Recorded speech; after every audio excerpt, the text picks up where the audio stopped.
Okay, dear students, yesterday I taught you what is the finite verb and what is non-finite verb. I hope you must have remembered this. And I told you the finite verb is that verb which always carries the tense. That means that verb can be changed according to the tense. Yesterday I gave you the example. And I also gave you a lesson to do, that is the homework, and that is in the page number 13, and that activity 1. You follow that activity has already been written on the whiteboard, and now I hope you must have completed it. Now revise yourself and you evaluate yourself how much you have understood it. Follow here activity 1.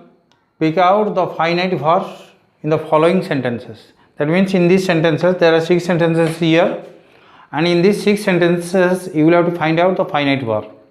Follow the first sentence. Nilima has a good memory. Nilima has a good memory. In this sentence there is only one finite verb. Yes or no? There is only one finite verb, and that is has. That is has. So without any doubt you can say that this is the finite verb in this sentence. Which one I have circled here in the red ink. Nilima has a good memory in this sentence only as there is only one verb in it, so that is in the finite form. And another thing, so which the rules I have told you, that finite verb always lies beside the subject. Yes or no? I have told you. And which is the very closer to the subject, that is the finite verb. And follow here, Nilima is the subject and has, it is besides the subject, so it is finite verb. Am I clear? Follow, come to the second sentence. He shall not enter the house. He shall not enter the house. It is in your book.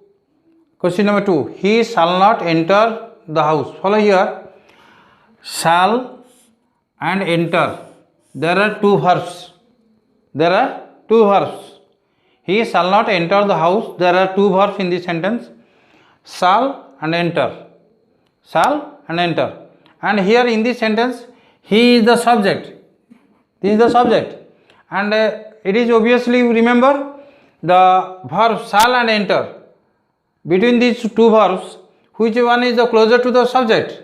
Here, shall is the closer to the subject. Yes or no? So, here this is the finite verb. Shall. Am I clear?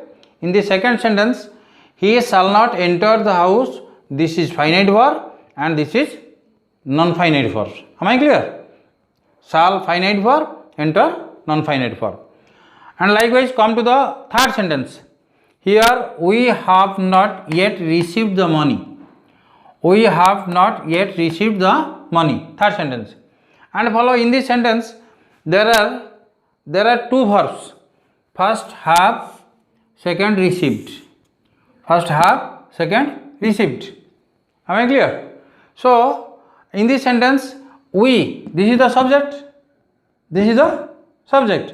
So have and received, both are the verb. And likewise the same question I would like to repeat it, that which verb is closer to the subject, whether have or received. Come to the point. Whether have or received. Here have is closer to the subject. Yes or no? Have is the closer to the subject. So this is the finite verb. This one is the finite verb and this is non-finite verb. Have finite verb, received non-finite verb. Okay? Am I clear? Likewise, and come to the fourth sentence. He has been studying to pass the exam. He has been studying to pass the exam. And students, you come to this sentence. There are how many verbs are here? Follow. Has been studying to pass. 1, 2, 3, 4. There are 4 verbs here. There are 4 verbs. Follow. This is given to test your IQ. And has been studying to pass. There are 4 verbs. And it is the first, second, third, fourth. And likewise the same formula you come. Has been studying to pass. There are 4 verbs. Among the 4 verbs, which one is the closer to the subject? Which one is the closer? Obviously you can say this. Yes or no? Obviously, it is very simple. Has is the closer to the subject because subject is he. Yes or no? Subject is he. So has, as it is the closer to the subject, this is the finite verb. This is the finite verb. Am I clear? And you evaluate yourself. And next question, Ramesh works in a bank. It is very easy. Ramesh works in a bank. Why I am telling this is very easy? Because there is only one verb here. There is only one verb. As in the first sentence, there was the one verb, and likewise in the fifth question, works, there is only one verb in it. As there is only one verb, so it is quite obvious that verb must be finite verb. That verb must be finite verb. So here, works is the finite verb. Works.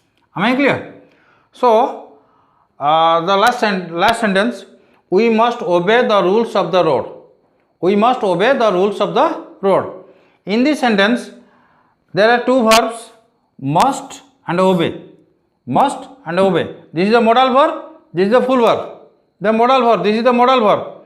And here, one is the modal verb, one is the full verb. Likewise, between the two verbs, must and obey, in these two sentences, in these two verbs, must is closer to the subject.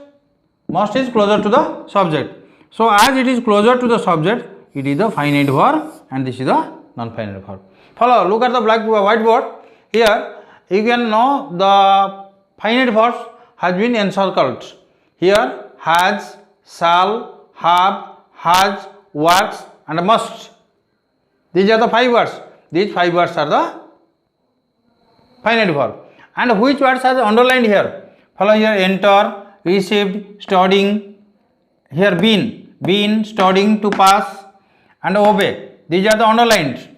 These are the underlined. Underlined verbs are the non-finite verb. Am I clear? You evaluate yourself how many mistakes you have done. I hope you never be committed. You have never be committed any mistakes, and you must evaluate yourself. Thank you, students. Now we shall go to the next, the kinds of the simple sentence. So before going to the kinds of the simple sentence, we should divide the sentence into what are the categories of the sentence. What are the different categories of the sentence? We shall know this. Then we shall go through the simple sentence.